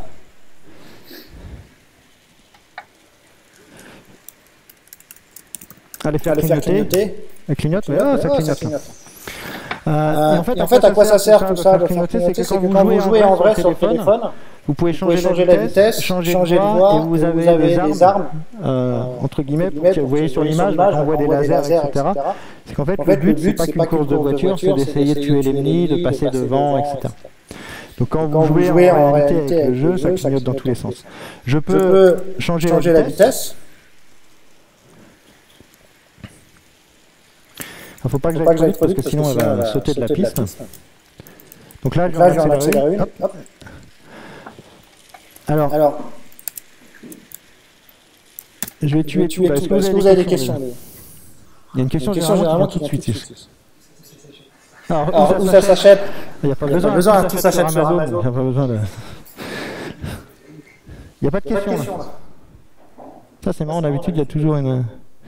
Comment ça se fait qu'elle se pilote toute seule et qu'elle ne sort pas de la route?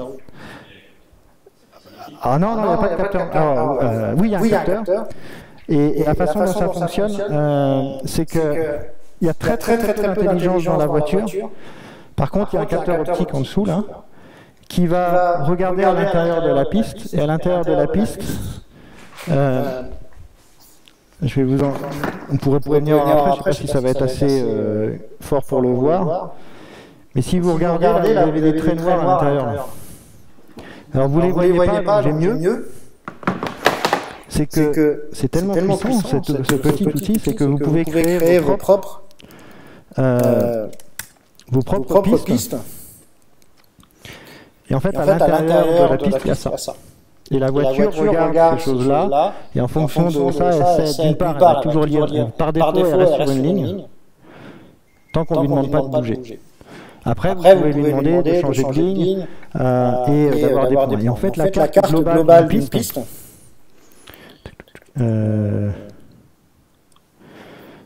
ça c'est étendu, à noter. Alors, je vais dézoomer parce que là c'est à l'échelle 1. En fait, ce qu'on voit, c'est que il y a, pour chaque zone, vous allez avoir des points, la ligne, la localisation, donc 0, 1, 2, 3, 4, 5, 6, 7, 8, 9, 10, 11, 12, 13, 14, jusqu'à 30, 40, ou machin, plus 0, plus 60, moins 60, comme ça il sait où se positionner. Et en fait, quand la voiture change d'endroit, parce que par défaut on lui demande d'avancer, ben en fait elle capture et elle envoie la position où elle est. Et moi ce que je capture c'est ça. Donc je redémarre la démo et je vais vous montrer les messages.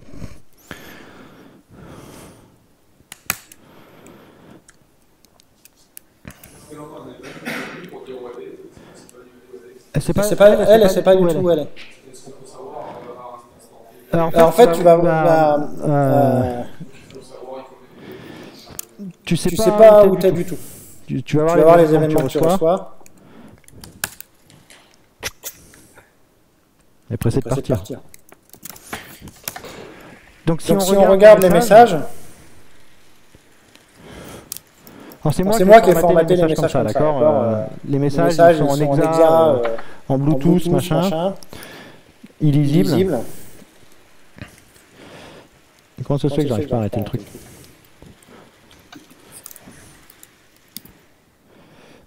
Moi j'ai généré un événement de type position, c'est-à-dire que chaque fois qu'il y a un changement de position, ça envoie un événement dans lequel il y a le track ID. Le track ID, c'est ça, et c'est 18 par exemple. Je me suis amusé, voilà, pour savoir où je suis, tu vois, j'ai fait tourner la voiture doucement, j'ai capturé, et après, il va donner le track localisation sur le track, c'est 1, 2, 3, 4, 5, 6, 7, 8, 9, 10, etc. Donc tu sais que le 27, il peut être par là.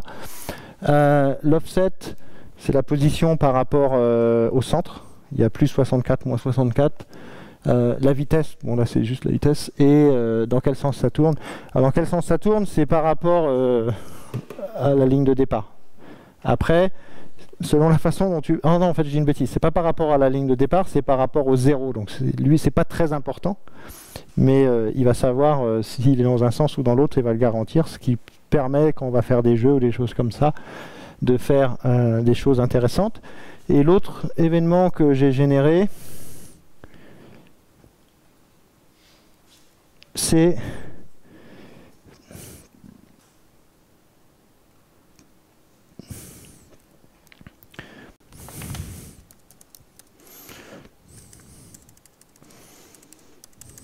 Oh là, qu'est-ce qui se passe? Je génère un événement de type batterie, parce que ça fait partie de l'API, avec le nom de la voiture et le row level, qui est la valeur vraiment numérique qui est envoyée, et un pourcentage par rapport à ce qui est calculé. Par contre, il n'est pas bon actuellement. Parce qu'en fait, je passe de 99 à 86 à 0. Donc, en gros, à 0. Donc après, ce qui est intéressant, c'est qu'est-ce qu'on va faire avec ces événements, qu'est-ce qu'on peut faire avec ces événements. Donc ce qui est, par rapport à ta question, est-ce qu'on sait où on est? Là-dessus, on ne sait pas.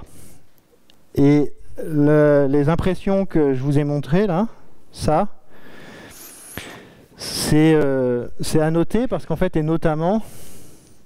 à noter et notamment, c'est que eux ont... les gens qui ont créé cet outil qui permet d'imprimer sur du papier A4 un circuit et faire tourner les voitures sur du papier A4, c'est-à-dire que là, le côté noir, machin, c'est que de la déco. Hein, ça, on va savoir où on est, si c'est un arc, la longueur, la position, etc. Donc là, on peut, avec ça, récupérer le point exact pour savoir et calculer une position, une distance. Les gens qui ont créé cet outil qui permet de générer des circuits, en fait, c'est une boîte allemande qui travaille dans l'automotive, qui travaille dans les voitures connectées, etc. Ils utilisent ça pour faire leur hackathon, pour former les gens. Et donc moi, n'étant pas dans l'automotive, n'étant pas très intelligent, j'ai fait des démos très basiques, qui est, ce que je voudrais au moins, c'est envoyer ça en temps réel dans un dashboard, puisque une partie, tout le speech autour du temps réel et du streaming, c'est de dire, je veux afficher l'information. Donc pour ça, en fait, je redémarre mon serveur. Et ce que je vais faire, c'est que j'ai créé une application web. Ah, zut. J'ai créé une application web en Java qui va lire les messages directement de Kafka, de MapperStream. Comme ce n'est pas des millions de messages par seconde, en fait, je les envoie directement en WebSocket dans un navigateur et je vais faire des graphes.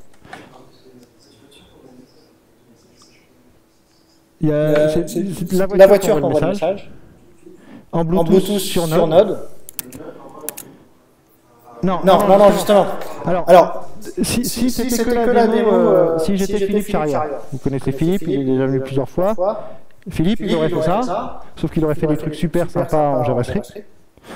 Et il aurait envoyé directement dans le serveur Node, ça aurait fait ça. Comme moi, je fais du big data, c'est obligatoirement plus compliqué. Cette partie-là ne change pas. Et au lieu d'envoyer les données directement, je me dis, ce que je veux faire, c'est que je veux les stocker dans une plateforme big data. Je veux faire du publish subscribe parce que je veux être certain que n'importe qui peut utiliser ça. Donc là, Node poste sur Kafka en HTTP, sur MapperStream, et Vertex va lire le stream et afficher. Vous avez eu une presse Vertex déjà ou pas? Clément Escoffier ou Julien Viette?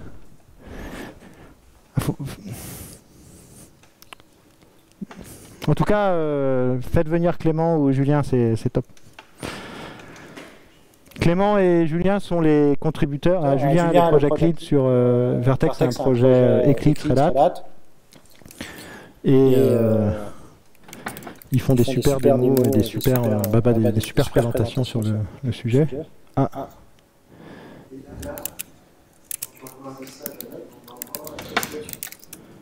Oui, dans ce sens-là, oui. Ouais. Par Bluetooth. Alors, des fois, on a des surprises avec Bluetooth. C'est qu'on ça se connecte plus. Voilà, c'est bon.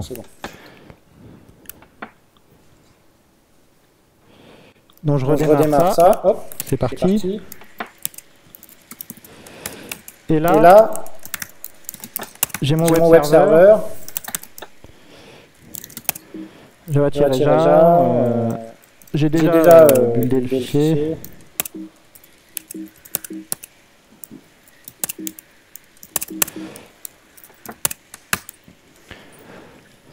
Donc là, je log juste à partir du code Java les messages qui sont reçus, donc ce sont les mêmes. Hein.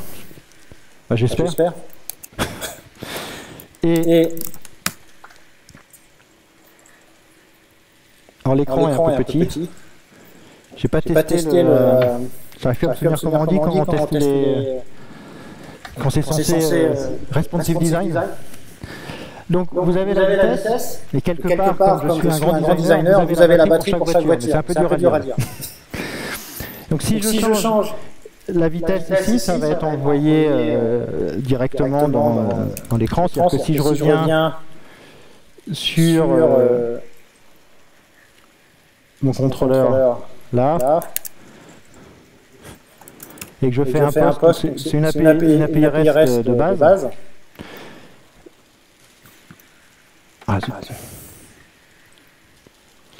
Si je fais le... Un peu petit l'écran.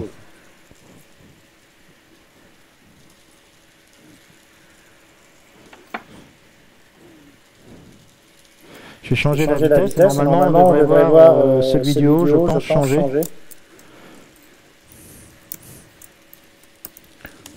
Donc il va plus vite. Et vous voyez, cette vidéo a changé, accéléré, etc.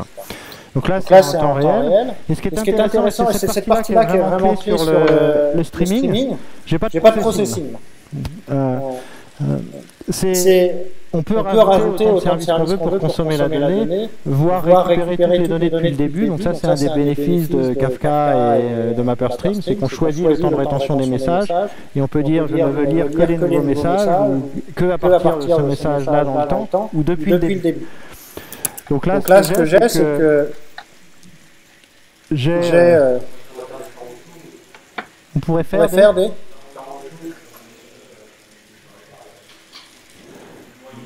Ouais, voilà. On pourrait faire des temps autour en temps réel. Là, ça pourrait être en temps réel. Ou des fois, ça lag. C'est le truc ou c'est juste mon Mac qui merdouille. Donc là, en fait, mon programme qui a un client, ça utilise que Kafka. J'ai une table MapperDB, une table orientée JSON, qui est sur le cluster. Et en fait, je m'abonne à tous les événements qui est la première ligne en haut qui sont position. Ceux de batterie, je m'en fous. Et à chaque fois que je reçois un message, je vais l'enregistrer dans la base. Et je force le flush parce que sinon, s'il y a beaucoup de messages, le flush va avoir lieu beaucoup plus rapidement, mais comme ça ne génère pas beaucoup de messages, je force le flush. Donc là, ce qui se passe, c'est que tous les événements qui sont générés vont être sauvés dans la base. Donc là, tout ça, c'est inséré dans la base. Et dans la façon dont je l'ai configuré ici, il va prendre tous les messages depuis que je n'ai pas exécuté ce client-là. Il va rattraper le temps, et après il est en temps réel.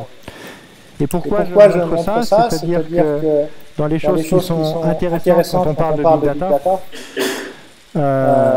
c'est que une grosse partie du Big Data, c'est de faire de l'analytique en SQL. On passe énormément de temps à faire du SQL quand on travaille sur des plateformes Big Data. Et le projet que j'utilise ici, c'est Apache Drill. Drill, c'est un moteur SQL distribué qui peut se connecter à plein de sources de données. Et parmi les sources de données, il y a le système de fichiers, il y a MongoDB, il y a MapperDB. Et comme j'ai inséré des données sur MapperDB, je vais pouvoir lui dire select, étoile, from, DFS. C'est sur le système de fichiers distribué. La table elle est ici. Et donc là, je requête en SQL les données que j'ai insérées. Donc on voit un ID qui est généré, la voiture, etc. Alors là, on ne voit pas que c'est en temps réel, c'est-à-dire qu'au fur et à mesure, on va enregistrer des données. Si je fais comme de 1, il y a 12 000 messages qui ont été insérés. Si je refais des requêtes, au fur et à mesure, on va voir le nombre de messages augmenter. Et Drill, en dehors de cette interface,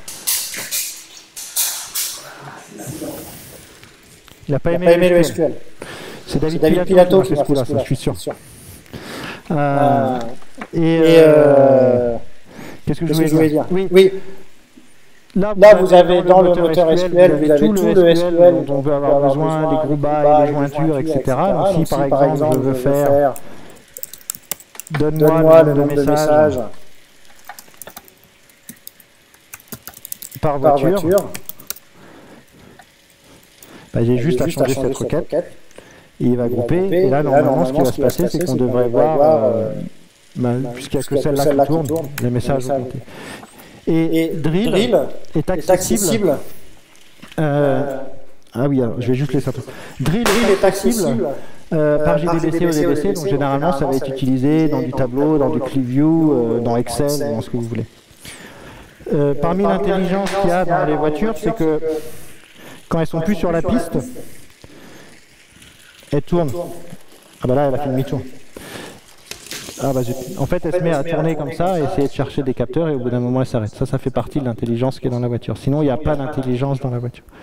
Voilà pour la petite démo sur les voitures. C'est très sympa, et parmi les idées, après l'idée, quand je fais ça, quand je fais des hackathons avec les gens, je vais à Berlin la semaine prochaine, et le but c'est de montrer ça, de laisser tripoter les streams, pouvoir contrôler la voiture, et c'est aussi de travailler avec ça.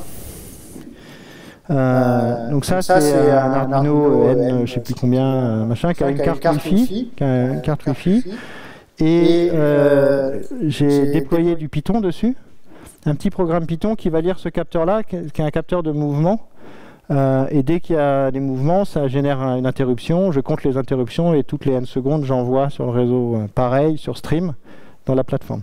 Alors là, je vais juste vous montrer, il n'y a pas de lien encore entre les deux. C'est juste la bidouille. Ok, pile, j'ai démarré. Il y en a un deuxième. Est-ce qu'il est encore branché?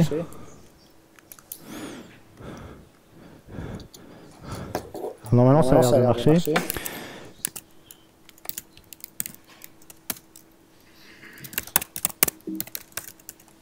Alors tout le code source de tout ça est disponible sur GitHub. Démo, IoT Workshop.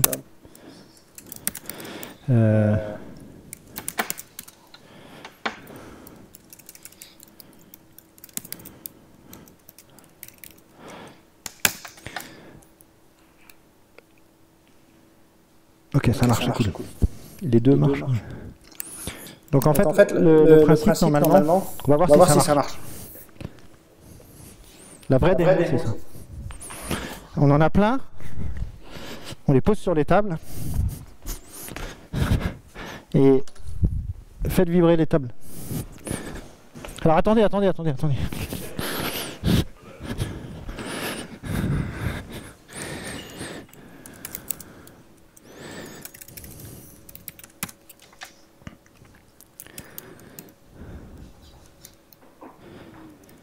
Allez-y, là, essayez. Plus fort. En fait, là, ça calcule pas. Et en fait, ça capture pas les vibrations, ça capture juste à chaque fois il y a une interruption qui est envoyée. Plus vous allez vite, plus ça va en faire. Donc là, le percentile, on n'en a pas fait beaucoup. Alors qu'est-ce que ça... Alors maintenant, la question, c'est entre ça et ça, qu'est-ce qu'on pourrait faire entre les deux? Voilà, c'est ça. Moi, cette nuit-là, je vais bosser là-dessus pour la semaine prochaine. C'est de dire, plus on tape vite, plus on change la vitesse de la voiture. Et là, ça ne sert pas à grand-chose. C'est juste rigolo. Mais là, pareil, je passe cette démonstration passe également par MapRestream, par du Kafka. Donc, si on regarde un petit peu les différents codes qui ont été développés,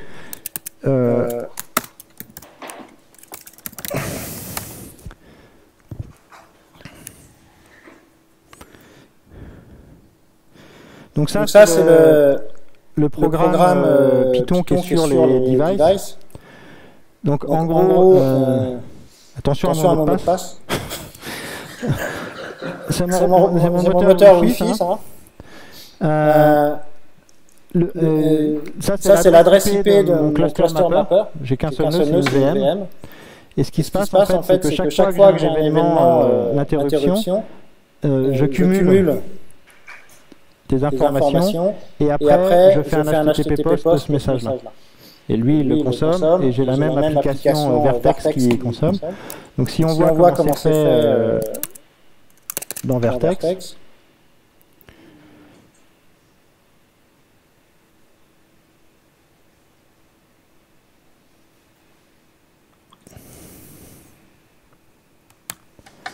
ah zut, bon, c'est pas grave. Là, c'est pour les voitures. J'ai ouvert le projet sur les voitures. Donc Vertex démarre le serveur HTTP. Je suis abonné aux événements tous les événements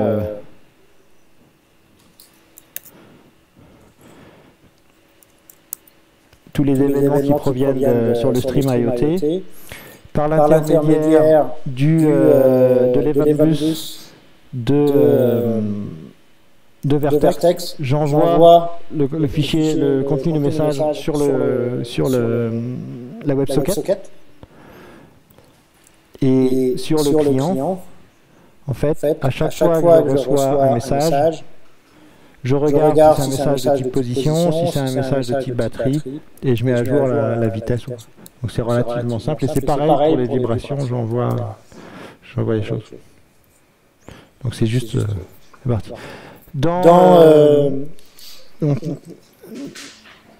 L'autre... ce que j'ai pas encore fait pour les voitures, j'ai fait pour une autre... démo, parmi les sujets, j'avais proposé Formule 1. Donc ça, c'est la démo finale de la Formule 1. La démo d'origine, en fait, c'est que... Qui connaît Torx? Torx, c'est un projet Forge avec lancé C++ de simulateur de course de voiture. Et c'est vachement utilisé pour les gens qui veulent comprendre la physique des voitures et les différents capteurs. Et à l'origine, la démo que j'ai faite, c'est ça. C'est-à-dire que j'ai Torx qui tourne et qui génère les voitures et qui fait des graphes un peu de la même façon. Et là, typiquement, j'ai écrit un petit programme Flink, très basique encore, où on calcule la moyenne des voitures au fur et à mesure des circuits. Donc là, on est abonné. Donc l'idée, ça pourrait être de faire ça. Avec ce système-là, donc il y a plein de possibilités autour des événements. Et le point qui est clé quand on va parler de streaming, de stream processing, c'est en utilisant Kafka ou MapperStream, qui est une première brique importante, mais ça peut être pareil avec ActiveMQ, RabbitMQ en fonction de vos besoins, c'est de dire ce que je veux d'abord, c'est générer des événements. Je génère des événements, je les envoie sur une plateforme. Et comme ça, après, je laisse les applications et les services rajouter des nouvelles fonctionnalités à mon appli. Et quand c'est orienté données, sur des choses comme ça, c'est assez intéressant parce qu'on va pouvoir, par exemple, si on voulait avoir un système un petit peu machine learning assez basique, puisqu'on est capable de connaître la position de plusieurs voitures, on est capable de donner à la voiture, j'ai pas pris le temps de le faire, il faudrait que je le prenne, mais de développer un modèle pour le rendre le plus efficace possible pour doubler. C'est-à-dire d'essayer de le rendre le plus performant, le moins de chemin possible, tout en doublant la voiture, parce que doubler, ça ne sera pas dur, ou éviter, ça ne sera pas dur, mais essayer de le faire en moins de temps possible et moins de chemin parcouru possible. Si vous voulez comparer différents modèles, vous pouvez avoir la possibilité d'avoir tous les événements arrivent. Vous avez un premier modèle qui tourne dans un service, vous développez un nouveau service, vous relisez l'histoire des événements, vous faites le calcul, et vous pouvez après décommissionner un service, relativement simplement. De la même façon que ce que vous avez pu voir quand on parle des microservices derrière vos applications, derrière vos web apps, etc., on peut faire la même chose sur le traitement de la donnée. Découpler la source et la destination est le point clé aujourd'hui, et faire du temps réel sur le big data. Ok. Des questions? Par rapport à Spark, ouais. Ouais. Ouais.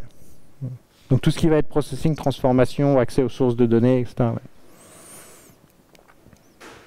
Après, il y a d'autres frameworks de processing, il y a Apex, il y a machin. Donc celui qu'on voit le plus, c'est Spark. Non, il y a l'historique. Il y a l'historique Hadoop avec tout ce qui va être Hive, Pig, MapReduce et compagnie. il y a Storm dans le processing dans l'ancien système, entre guillemets, mais Spark a pris une très grosse part du marché, mais Flink, sur les gens qui veulent vraiment faire du temps réel, ça marche bien. Et après, c'est des guerres de chapelle, hein. Les gens qui font du Flink vont dire « Oh là là, l'autre framework c'est de la merde, tu devrais jamais toucher à ça, etc. » Faut être vachement pragmatique là-dessus, hein. Si ça marche avec une solution, c'est pas la peine de venir et tout chambouler.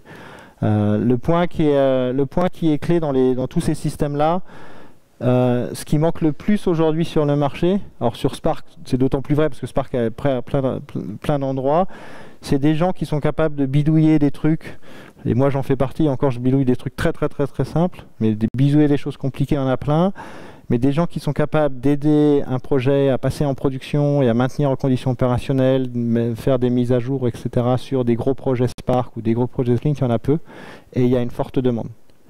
Il y a vraiment et en plus moi je ne le vois qu'avec le monde Mapper. Après vous avez tout le monde Hadoop, après vous avez tout le monde Cassandra, la couche SMAC, etc. qui fait aussi du Spark. L'écosystème Mongo fait aussi du Spark, etc. Et il y a des forts besoins d'entreprise aujourd'hui pour la prod. Kafka Stream, alors dans Kafka, le projet Apache Kafka, moi quand j'ai parlé de Kafka, c'est vraiment Kafka le cœur. C'est-à-dire c'est le streaming entre envoyer les messages et se consommer. Et autour de ça, la communauté Kafka est particulièrement Confluent, qui est la société qui maintenant supporte Kafka et le contributeur principal, ont créé deux composants qui sont vraiment intéressants. Kafka Connect, qui sont des connecteurs pour envoyer et recevoir des messages. Quand j'avais la slide avec Flink, avec plein de connecteurs d'un côté et plein de sources et plein de destinations, Kafka Connect c'est pareil.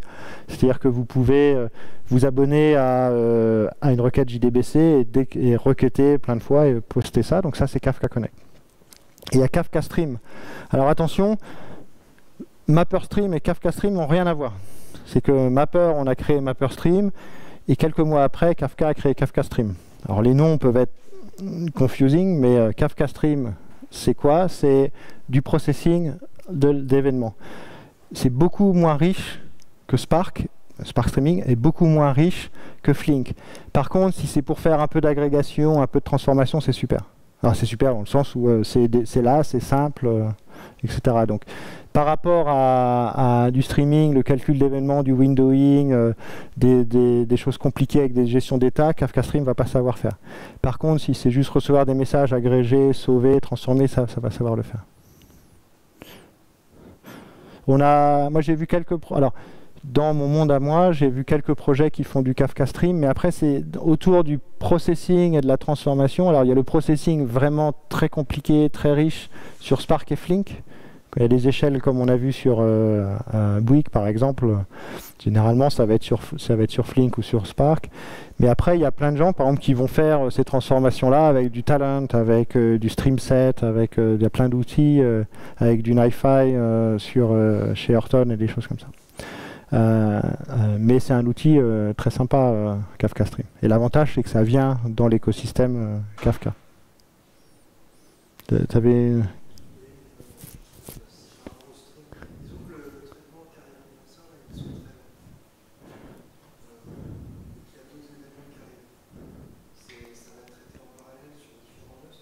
Ouais. Ouais. Après, ça va dépendre s'il a besoin ou pas des événements, parce qu'il va rattraper les événements s'il en a besoin. Mais s'il y a plein d'événements et que c'est très long, il va effectivement partitionner le traitement. Qu'un ensemble d'événements, ouais. Ouais. Ouais.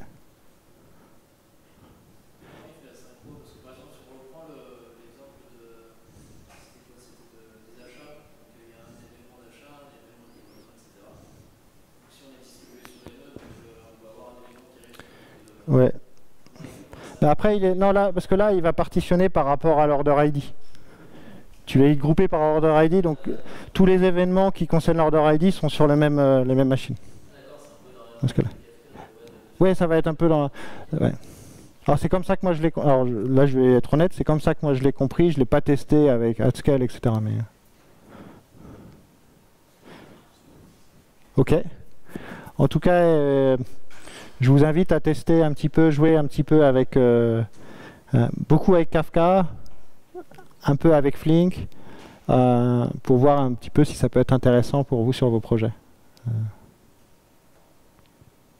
Et beaucoup avec Mapper aussi. Si vous avez des problématiques Big Data, faut pas hésiter. Merci beaucoup.